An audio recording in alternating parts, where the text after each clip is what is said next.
We are going to take the positions of all the 290 constituencies are going to be youthful parliamentarians, because the problems we have in this country right now are actually stemming out of parliament.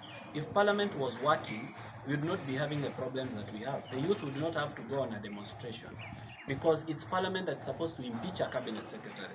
It is parliament that is supposed to impeach a president. It is parliament that's supposed to do all that work. So we are going to take over the governance institutions, not for anyone, but for the youth of Kenya. So we are not meeting for any other purpose. Yes. I have a question. Get this issue of corruption in our country right. We have to ensure, and part of the things we will be pressing for in the coming days, and we urge all voices who are interested in these things to come and join us. Victims of police brutality, we shall not take lightly, and we will follow up to the hilt, to the very man. We will ensure that victims of police brutality receive justice.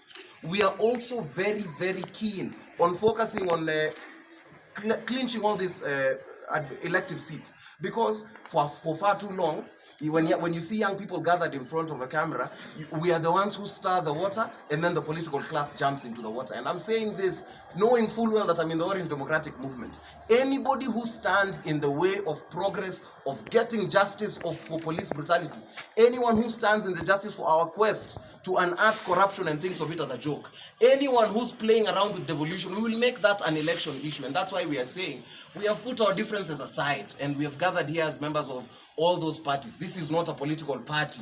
It is the start of consultative meetings to hold this government accountable with a view of capturing power, not in the future, in 2027. The people you are seeing here will present themselves for leadership, and we ask you to work with us. We are tired of you telling us that we are too young. We are tired of you telling us that we have to have a tribal base. Those bases that you're talking about, all of us from the houses we come from, we have found and devised strategies to come together, and we're inviting everybody, including members of civil societies. And I'm here to say, there is this nonsense that people are peddling on social media, where you want to call everybody a project. We are not afraid. We are saying that if you are going to resist that agenda, we are inviting everybody, even the ones who have been our biggest critics. We urge you to come and sit at the table and see if what we are saying is wrong, then go and report to the people. If what we are saying is just and right, and we are urging the media as well to not spin the wrong narrative about the youthful voices. Give us the function. The number of people who are driving the media are our age mates. You are the people who are going to change the media. Kazi yenyu cannot just be to find sound bites of us. We believe in you, and we ask you to believe in us, because we must have a very clear generational conspiracy. As a first, nashukuru sana, and I would like to welcome my colleague from the Jubilee Party. That is out to eat us and finish us. We are an endangered species. Members of my generation, they have been massaging us for too long. They were massaging our ankles, we kept quiet. They were massaging our knees, we kept quiet. Now they are massaging our thighs, and we cannot allow them to go any further. We have to be very, very angry. This should not happen. Kenya is going to turn 62 years this year. 60 years after independence, and we are still fighting for freedom like our forefathers did. And as June 25th nears, let us remember not to forget. Let our spirits linger and remember the young people who died on June 25th in 2024. Their deaths must count for something. Their deaths must count for something. Their deaths must count for something. Thank you. As it has been. And my work is to advise the leadership of Jubilee Party on youth matters. So the message Mr. Mugogo and Mr. Kenyatta are giving is a message I have given them. I am the one who has told them that these are the matters affecting the young people. We are being brutalized, we are being killed, arrested and abducted, or all of them, all the three at once, in that order. We've seen what has happened with Mheshimiwa Were, who is being buried today. Yes. And Parliament said that they will ensure that there will be CCTV cameras in CBD. But what happened when young people were killed on June 25th? They shut all the CCTV cameras that were around Parliament. We do not have footage that was being hosted by the buildings around Parliament. But when it is their own, they come together for such occasions. It is time young people stand with each other. You saw the other day on Labor Day, the Youth League of Kotu, you saw it, we all saw it. It is each generation for the other. Let us not be pushed to tribal cocoons. And the other thing, young people, it is not wrong to belong to a political party. We must become members of political parties. I am a member of Jubilee Party, and we have other parties represented here. Belong to a political party. You can take over the leadership positions in those political parties. They don't belong to anybody. You register them with the Registrar of Political Parties, and they exist with constitutions that allows every other generation to come in. We don't have to reinvent the wheel. Because after we declare our president a one-term president, we are going to change the Political Parties Act. We don't need presence in 24 counties so that you're registered. Or you need 500,000 Kenya shillings to just register a political party. These are some of the things that we must change, and we must come together to change them. Let us remember June 25th is coming, and the deaths of those young people must count for something. Thank you. We did not ask for anyone's permission to be born into this country. I did not ask for anyone's permission to turn 27 when I turned 27 last year. And I have stated it categorically. Anybody who stands in the way of us seeking justice for victims of police brutality, anyone who stands in the way of us pursuing corruption in this country, anybody who stands in the way of us seeking a good education for our siblings, we will not agree with. So these are not things we're asking for permission for. Anyone who stands in the way of devolution, we have said we are going to make these election issues. And I'm here to state it categorically, that even if my party leader suddenly says that he's standing in the way of devolution, if he suddenly starts saying that he is not interested in getting justice for victims of police brutality, we do not need the blessing, because the things we are fighting for are our basic rights. So we are here to pursue that as our youth agenda. And I'm saying this quite confidently, knowing that my party leader sees everything that I say. So if I am anywhere out of turn, we will have to get to a moment of reckoning. That is one. But two, on us saying the things, the talking points are easy. Because right now we have a man who currently has a case in the appellate court, asking the court to reinstate him to the seat of the government that he is telling us is a very bad government. We were being led by the person who sold your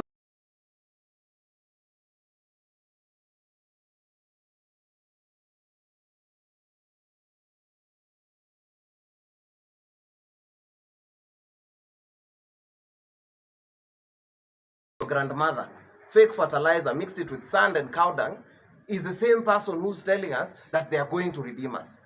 The other person in the opposition that you're asking us to support is the person who oversaw the killing of the Kianjokoma twins in 2020. The people who meted out the highest amount of violence to us young people. If you can trust that person, certainly I think you can and you ought to extend more grace to people who have not been tainted. Nobody here has a corruption case.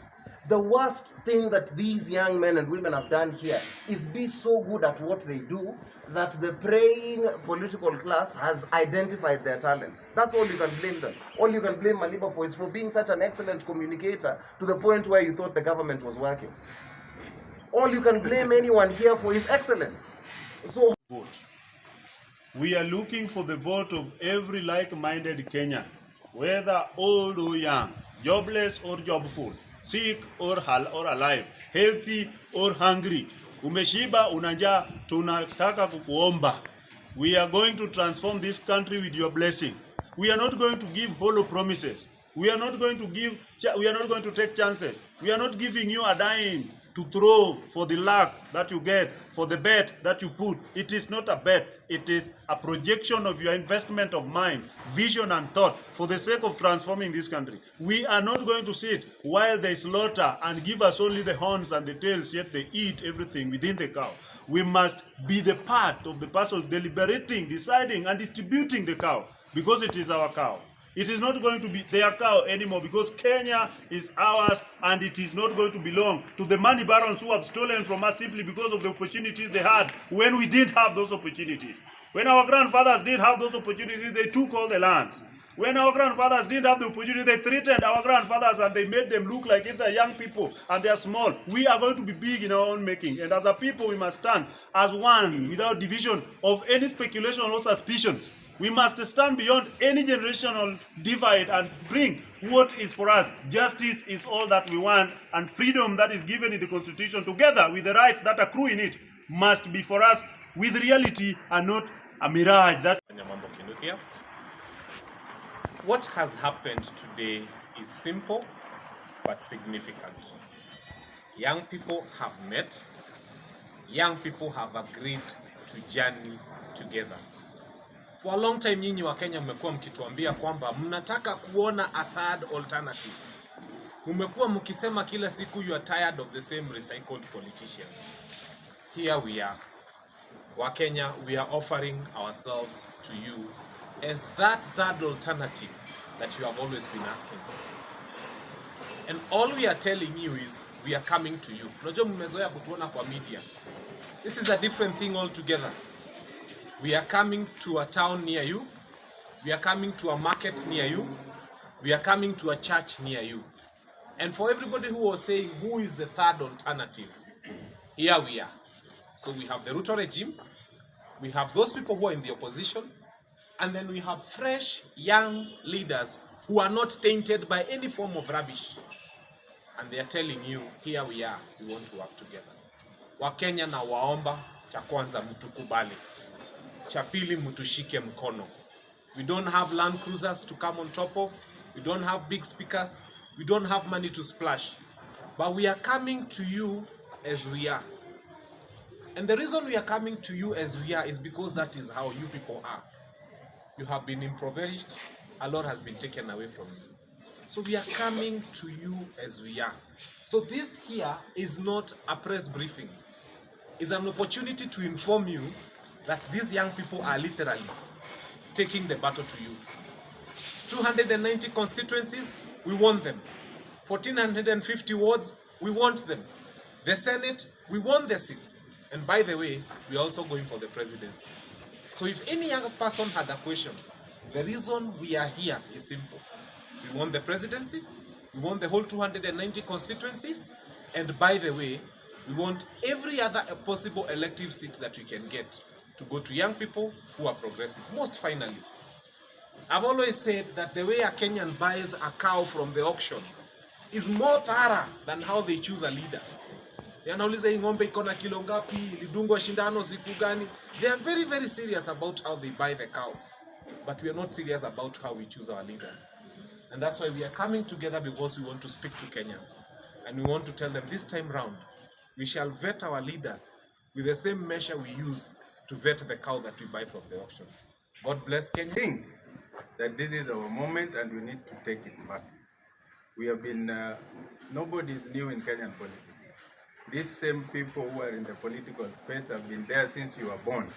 And each and every political election, they just change uniforms. They jump from this ship to the other. They don't have any meaningful agenda for this country.